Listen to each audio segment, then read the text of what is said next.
Привет, друзья! Как вы уже заметили, на некоторое время я пропала. Не отвечала на комментарии и письма. Не снимала новые видео. Почему? Об этом я и хочу сегодня рассказать. Итак, все дело в том, что я вышла на работу. Моя новая работа связана с немецким языком. Теперь 8 часов в сутки я общаюсь с носителями языка. А если конкретнее, я работаю в колл-центре и оказываю техническую поддержку по работе с компьютерами для жителей Германии, Австрии, Швейцарии.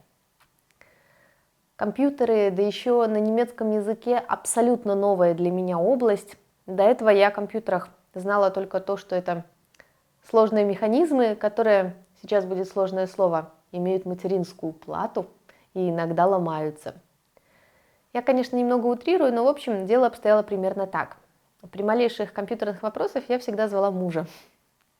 И вот в декабре я начала работать в техподдержке, да еще и на немецком языке.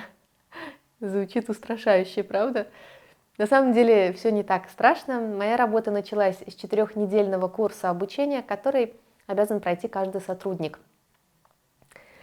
Итак, в декабре началась моя напряженная учеба с многочисленными проверочными тестами и завершающим экзаменом. Учеба, конечно же, была на немецком языке. Мне пришлось освоить немецкую компьютерную терминологию, выучить внутреннее строение разных компьютеров, научиться диагностировать поломки.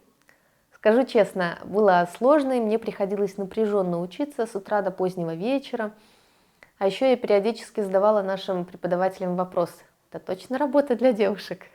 Может быть, девушкам нужно еще дополнительное обучение? Но усилия были потрачены не зря. В начале января я успешно сдала экзамен и получила допуск к работе. Теперь вот уже как недели 4 я полноценно работаю. Теперь я знаю название всех разъемов, виды жестких дисков и даже кое-что понимаю в биосе.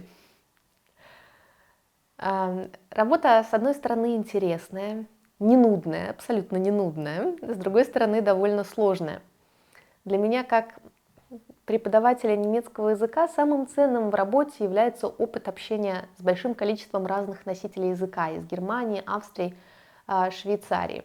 На самом деле это чрезвычайно интересно для меня, как для преподавателя немецкого языка, чрезвычайно полезно, потому что даже общаясь целый день, но с одним, с двумя носителями языка, ты не получаешь такого колоссального опыта, как общаясь со многим количеством людей из разных частей Германии, еще и Швейцарии, Австрии, и ты должен постоянно настраиваться на произношение отдельного взятого человека. Когда ты общаешься с одним человеком, ты уже настроена на его произношение, ты примерно уже знаешь, как он произносит.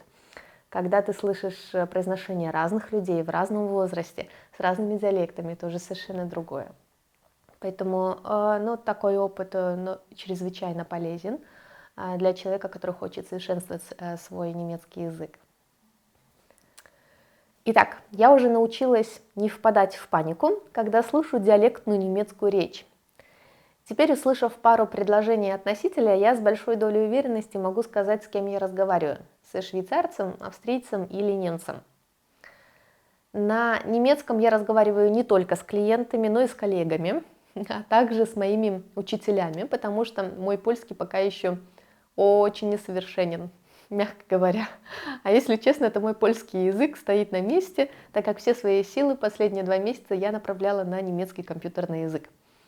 Короче, моя работа пока тормозит развитие польского, что, конечно, не очень хорошо, но, думаю, через месяц я продолжу учить польский язык, потому что это жизненно необходимо. Теперь я как никогда хорошо понимаю вас, моих студентов, которые, уже находясь в Германии, страдают от того, что не могут свободно общаться. Знание языка на самом деле первостепенное, к ним уже приложится все остальное.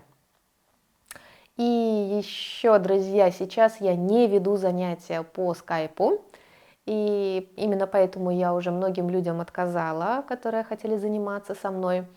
Но я очень хочу продолжать снимать для вас видеоуроки, и я постараюсь делать это регулярно.